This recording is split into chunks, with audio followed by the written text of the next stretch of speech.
Hello and welcome to part number 2 of Little Planets. And this time I want to go a little bit into the cone directory. And the first part of this clip here is dedicated to the cone method. And I will use the cone shape later on for a more advanced one.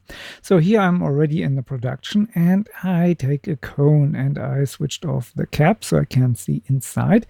I take here a camera, put this to 0, 0, 0, so it's exactly on the origin of the world system, and I pull it back and see. Then I create a new material as in the first part and put this into luminance so we don't have to have any light in it or whatever. And I just apply this material by dragging it to the object. And here we can see we have already this tunnel view. This has a little bit to do with the UV projection at the moment. So when I take this here to -100 in the V direction, then I get my planet here back. And the -100 gives me also the option to switch back and forth with the seamless checkbox. So now I can go here even into cylindrical. And this is something that I will do for the second part. It wouldn't be urgently needed here, but I want to show you something and how it works. One step after the other. First simple, then more complicated. Okay, so here we have it already, and it works nicely as we can see. To see it, we have to set up a rendering format. Here I use HD format, but we can use pretty much any size in it.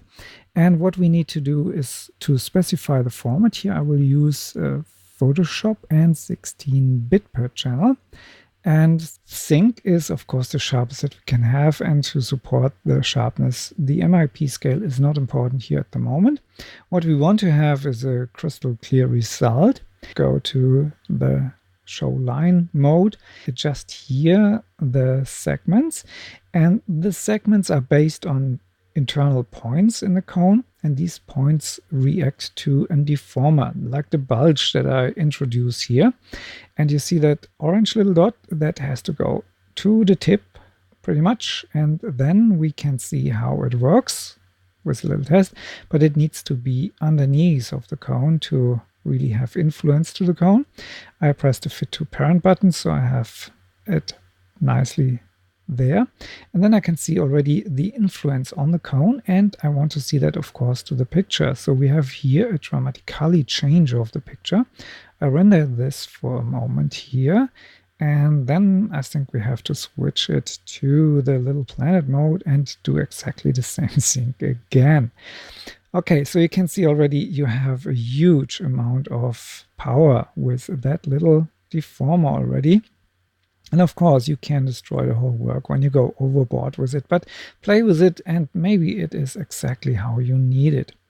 What I have here is a simple cone with one single adjustment here, and I want to show you something else.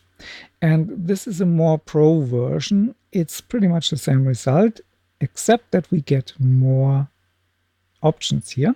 So what I do now here is to set up the first null, so I can see here a circle. And the circle is important because I want to find these nulls later on again. And when I say nulls, then I have to produce some. And with control click, I can drag here 4 more nulls out. So I get 5 at all. And I want to have them color coded. That means that I can see what I'm doing very quickly. So it's just to support my workflow here. And I do here a little rainbow. That's, of course, completely up to you which color you use. It's not important at all, except for the identification of each null. At the moment, you can see that really, but when I move them here, roughly to recreate the shape cone, you can see here already the colors are in sync with these circles. And that will stay as long as they are not active, and when they are inactive again, then they will get the color back. So what do I do with these nulls now here? They have to produce now something for me. First of all, I will group them, but the idea is to put them all in a tracer, and that's the next step here with MoGraph. Use the tracer, and while they were active, they went already into the trace link list. And I set them up here now to have a B-spline and uniform. Uniform is the interpolation method, so I get here more points into the spline. That means more segments again. When I do this, I have to switch off my first solution so they don't intercut to each other. And then I can see what I get here. And the first thing that I want to do is, of course, I want to have something that works with the lathe tool or lathe object, and it needs to be rotated to give me here the right way. When I press the shift key after I've started rotating, I have a little snapping function that makes it much easier to rotate that at 90 degrees. So what it does now here, the spline gives the information for the rotation, and the rotation finally creates that object. So I can place a material on it, and this material has then to go to cylindrical as before, go to tags to fit to objects, and then I have exactly the same result as before. So lots of work for the same result. Yes. But with all these nulls, I have now a huge option to change finally the result. And you can see here we have some edges in it, so I have to increase the number of subdivisions so it's nicely round. The higher the number, the rounder it gets, and when it is not visible anymore, we just increase the render time, so don't go overboard with it. And now I want to show you how we can use this. First of all, the camera rotation, that's our target when we want to rotate something, and how we manipulate the whole thing. And I can go here overboard, of course. I will show you that later a little bit more in detail. And here we have now all these little guys in a row, this time only null 0 and null 4. And I do this to create a straight line, so I can see where the other nulls are. When they are going too far away from that original line or from that straight line, then I might run into trouble. You will see that when you play with it. It's pretty straightforward. The next step is then to go into a pose morph and to create different setups. Maybe you want to repeat some steps, or you want to have an easy adjustment. So you build up something that you like, and this gives you then a slider like in the first part. So I go here very fast over it because I've explained it already a little bit. But you can see here we have huge adjustments, and then we can go way overboard and get maybe in trouble. It's always just exploring, playing, and find the best solution for you. And here we go. And that should be all. I can go a little bit smaller here. And just a tweak here. You see how important each position is. And when I go here then to animate, then I can just move the sliders again. Sliders are not limited to 0 to 100%. You can go beyond and above with these.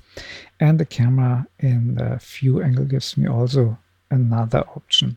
So tons of stuff here, and you can see we can go here overboard, as I said before. There are tons of options to just create effects that might support your idea. And then we want to have, of course, a rendering, see if the quality fits nicely.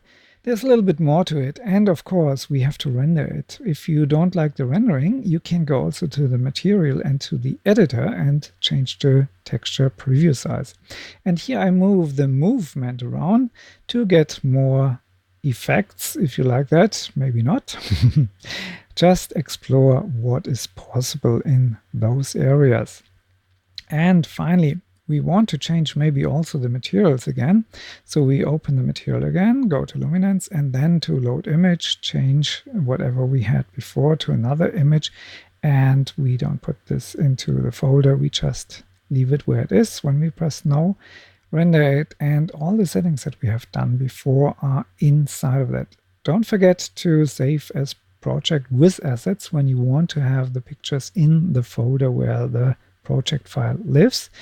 And just playing around here. Okay, I think I've said everything. Thanks for listening. Have fun with it. Bye bye.